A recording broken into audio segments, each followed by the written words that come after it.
Game of the year, and it is won by the unsung heroes tonight for the Seattle Mariners. What is up? What is going on, everybody? Welcome back and welcome in to the Seattle Mariners walk-off sweep victory post-game recap. 4-2, they defeat the St. Louis Cardinals. They sweep the St. Louis Cardinals, and they improved to 78 and 68 on the year. As always, like the video, you know why. Comment your thoughts on the team and the game down below. I've got to be up for work in like 5 hours, but I'm not sleeping tonight anyways. After that win, I'm celebrating, so just forget the sleep and hit that subscribe button. 17 subs away from 5,000. Can we celebrate that win with 5,000 subs? Love you all. What a ball game. I mean, from the depths of despair to leaving the bases loaded so many times. And the unsung hero is the story of this game. Leo Rivas, a 2-run walk-off bomb. You've got Julio with multiple chances to win it, striking out. Josh Naylor leaving guys on base. I think Gino walked, but Randy lining out not bad. JP and Cole Young having bad at-bats in tough situations. And it's Leo Rivas who comes through. Leo Rivas is a ball player. He's just a ball player. He is, I don't know what other, I mean, if describe him, he's a ball player. Can I say that more? I'm sorry. I'm just excited. He's just a guy that you keep thinking, oh, he's going to fall off because he's just not that good and stuff like that. But he just comes through with quality at bat after quality at bat. He's a good base runner. He has a great approach at the plate. And while he's certainly patient, what does he do there? He jumps on the first pitch and hits a 2-run home run. I love that Dan didn't have him bunt there. We saw bunting earlier, and while Luke Raley was able to get a bunt down, Mariners ended up not scoring off of it. Leo Rivas has had some good appearances. Let him swing away. But there's more unsung heroes in this game. Emerson Hancock, 2 shutout innings out of the bullpen. Luke Jackson, 2 innings, only 1 run. It was a ghost runner. Jose Castillo, shutout inning in the 9th. Caleb Ferguson, now back-to-back solid outings out of the bullpen after a little bit of a rough patch. You didn't have Munoz today. You didn't have Bizardo. We can debate, should Dan have gone to those guys for a 3rd straight day? Yeah, sometime like you're probably going to just have to, at this point in the season, use those guys. But even if they had lost, it was not the bullpen's fault tonight. It would have been on the offense for not pulling this out. This would have been a tough loss had they not gotten it. Not only will Texas just not stop winning, despite not having Evan Carter, Adolis Garcia, Marcus Semien, Corey Seager, Nathan Eovaldi, Houston wins as well. And despite what would have been a series win, it would have been a tough loss for the Seattle Mariners. And then you would have, after playing a long game tonight, you got to bounce back tomorrow and play the Angels. While not great, they can score some runs. And you've got Jose Soriano on the mound for them tomorrow. And then Yusei Kikuchi on Friday. So that's not going to be easy. This was not only an amazing win just because of how fun this was, they needed this W. When games go that long and you're this deep into the season, you've got to pull those out. And they found a way. Listen, we can go through all the disappointment in that 10th. Was it the 10th? The 11th with the bases loaded? Let's actually pull up the box score here. I wasn't even going to look at the box score, but we'll go ahead and pull it up. Just so I'm not talking out of my you-know-what here about some of the situations they were in. I think it was the 11th inning. Let's go to all plays. So many innings in this game, it's hard to even remember things. I forgot that Logan Gilbert started this game. They had opportunities in the 10th as well, but it was the 11th after the Polanco double. Gino walked. Raley reached on the sack bunt. I almost said blunt. JP, terrible at bat by JP and Cole Young in those situations. And listen, I don't mind Cole Young playing today. Leo Rivas has started a lot of games in a row here. Leo Rivas has got to be over Cole Young in the pecking order. Doesn't mean Cole Young won't be the better player long term. Doesn't mean that in any way I have given up on Cole Young, the player. But you have 16 games to go. You are fighting for the American League West. You're a game back. You're a game and a half up on a playoff spot. Leo Rivas is the better player right now, and he should be playing over Cole Young. Doesn't mean Young shouldn't be on the roster.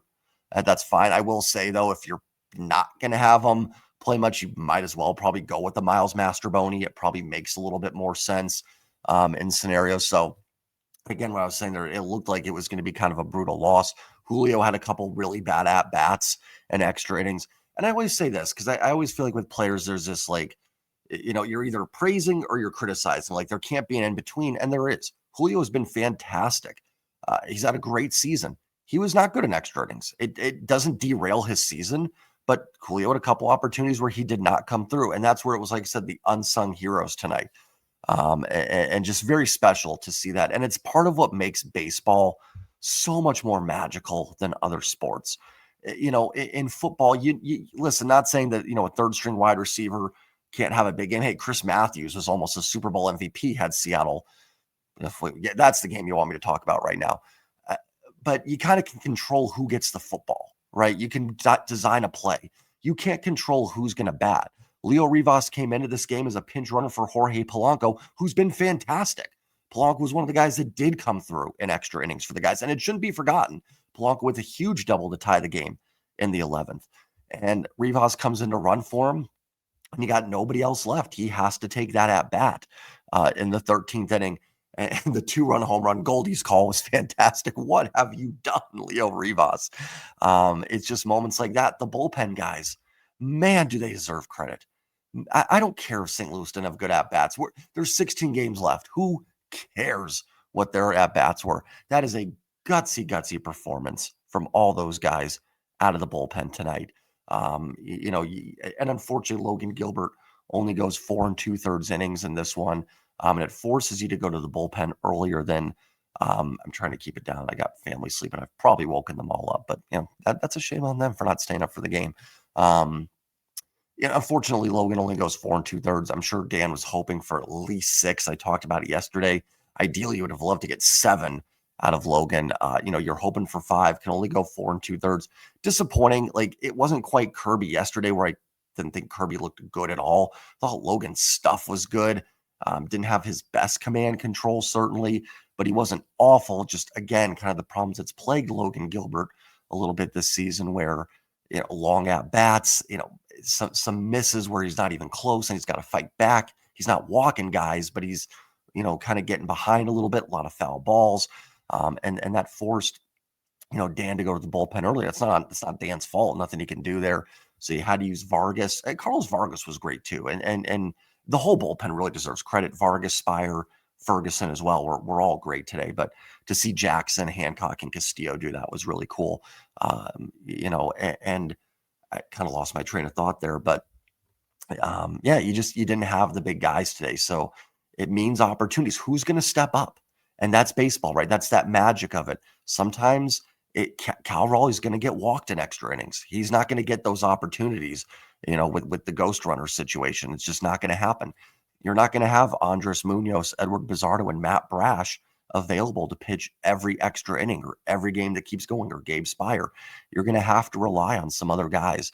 And to get a win with those guys going, man, do they deserve. I'm not listening to Dan's post-game press conference, but I hope they all got a tremendous shutout. What a win.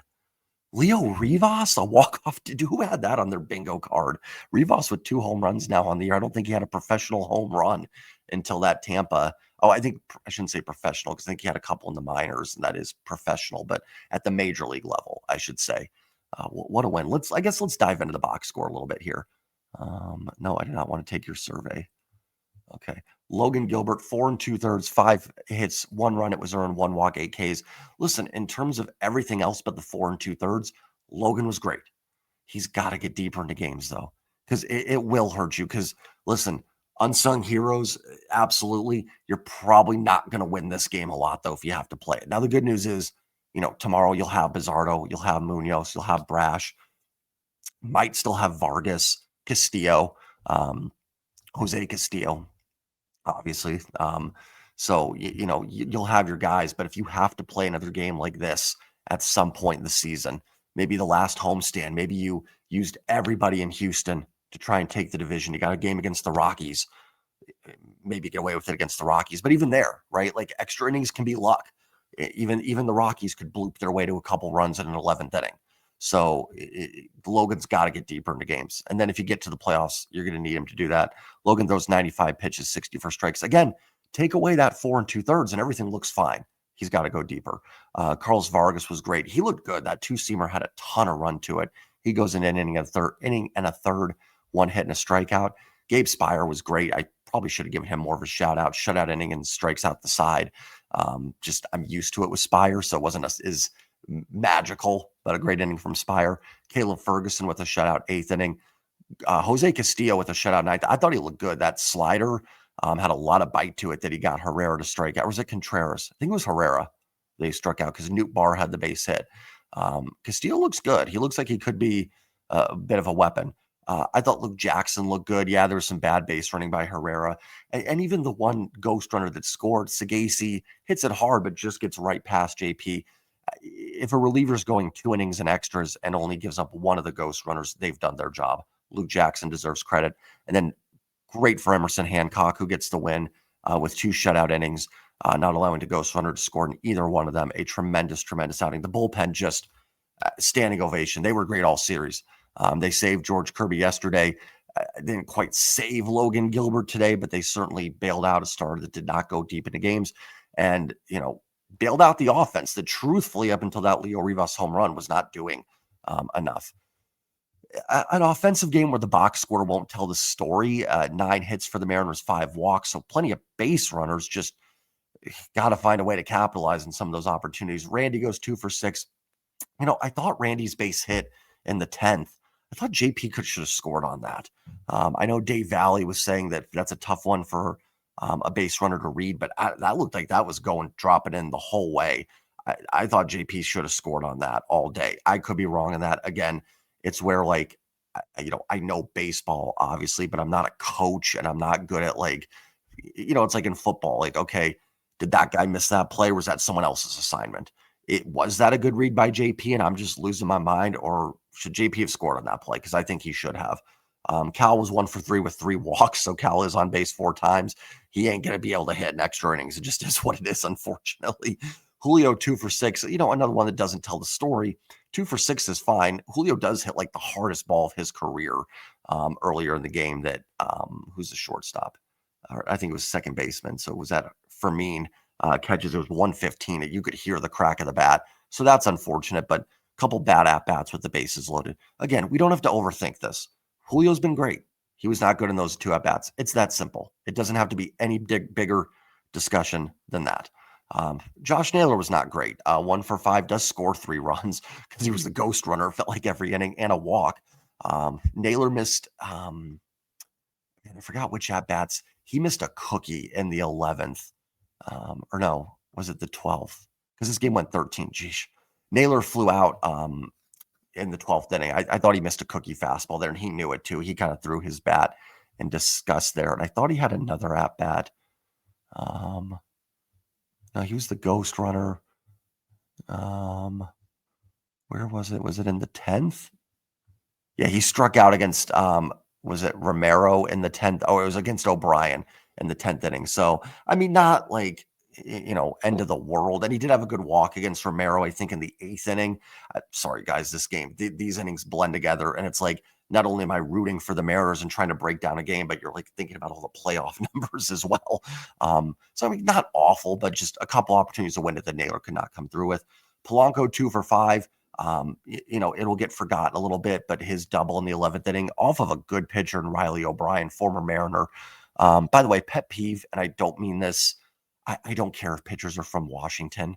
Every time a player comes in from Washington, it's oh, the local guy. Nothing against it. Wish Riley O'Brien and his family, I hope they're very happy in Washington. Nothing against that. I just don't care. I'm not sitting there going, oh, hey, we lost, but at least Riley O'Brien's from Washington. But anyways, Polanco gets the big double against him. Did have an at-bat in the 8th with the bases loaded. Thought he might beat that out. The little chopper off the plate there, a little swinging bunt, but unfortunately was not to be. But big hit there for Polanco. Leo Rivas pinch runs. And of course, the rest is history. Leo Rivas is now a legend. Gino was 0 for 4 with a walk. Dom was 0 for 2, did have the sac fly in the 2nd inning to tie it. Robles was 0 for 1. Then Luke Raley pinched hit for him. Didn't mind that. Raley's a better bunter than Robles. You could maybe argue they shouldn't have bunted in that situation, but it worked. They'd bases loaded, nobody out. You have to score in that situation. So I didn't hate that bunt too much. I didn't mind Cole Young bunting in the 10th either. You guys know this. I'm not a huge bunt guy. I'm not a big fan of giving up outs, but I do think there's certain hitters and certain situations that it's okay. I thought Cole Young bunting in the 10th to move a guy over to third for Randy was perfectly acceptable with Cal and then Julio on deck if they want to walk him. The issue was Cole Young had a terrible bunt. I don't think it was so much the decision to bunt that was wrong. It was the bunt itself that was bad. Luckily, don't have to stress about that because they won. This is all the stuff I was going to have to stress about had they lost, but they didn't. And where was I? Oh, and so Robles 0 for 1. Rayleigh pinched hit, but doesn't have an official at bat. It's just a sack bunt. JP and Cole Young were really bad today combined. 0 for 10, no walks, anything. Again, you got to play Leo Rivas over Cole Young. JP, there's not much you can do. You just got to hope JP takes some of those walks, has some better at bats. You can't bench both those guys. Like they're just, who are you going to play? Miles Mastroboni every day? No, JP's a better player than that. You just got to hope batting ninth, JP finds a way to still have those walks, the occasional base hit, the occasional home run. But in terms of Cole Young, listen, it's a shame because I really thought Cole Young was coming on. He had a really good stretch there, but he has just dipped down and he's just not helping it right now. And like I said, Leo Rivas is the better player. If Rivas cools off at some point, sure, you can try Young again. But for right now, the goal is to win. In the offseason and spring training, sure, I'd rather see more Cole Young than Leo Rivas. But right now, you go with the better player, and that's Rivas. Whew, what a win. What a win. I can't believe I got to go back and watch the Rivas home run again. I didn't even watch it because as soon as that left his bat, I was just sitting there in shock. As Mariner fans, we are trained to prepare for the worst. Like we all felt it, right? I mean, when they left the bases loaded, we all felt like, oh my gosh, they win this series. But they're going to lose this. They're going to be a half game up on Texas. They're going to be exhausted tomorrow against Soriano and lose. And oh my gosh, they're going to be tied. All this, turning the road trip around at the end, winning this series, and it's going to be nothing because they're going to be tied now with Texas, which would still be ahead because the tiebreaker. But you just feel it, like it's just in our blood. You're not wrong for thinking that. That's what I was thinking. I'm not wrong for thinking that. This team, and I'm not talking like this team, I'm just talking about the Mariners in general, have let me down. And to see them come back and manage to win this game, gutsy performance, really gutsy, especially out of the bullpen. Man, do those guys deserve a round of kudos. And Leo Rivas gets it done. I didn't even talk about the standings. Mariners are actually now 3.5 up on Cleveland, which is huge, and 4 up on Kansas City, starting to get some distance between you and them. Here's the thing with Kansas City. If you can keep them at 3 or 4, as long as you beat them once, they're probably not catching you. I don't know if beating Kansas City once will hurt you in other areas, but in terms of head-to-head with the Royals, Cleveland, you got to feel pretty good now. You've got some separation there. I think it's going to be 3 teams for 2 spots. Houston, Seattle, Texas. One thing to kind of keep an eye on, Mariners are 2.5 back of Boston for the second wild card. I don't really want the second wild card. I would, if Astro fans are watching this, I don't mean it. It's just the way the matchups are. And same for Texas fans. I'd rather play Houston or Texas if we don't win the division than go to the Bronx and play the Yankees. I would.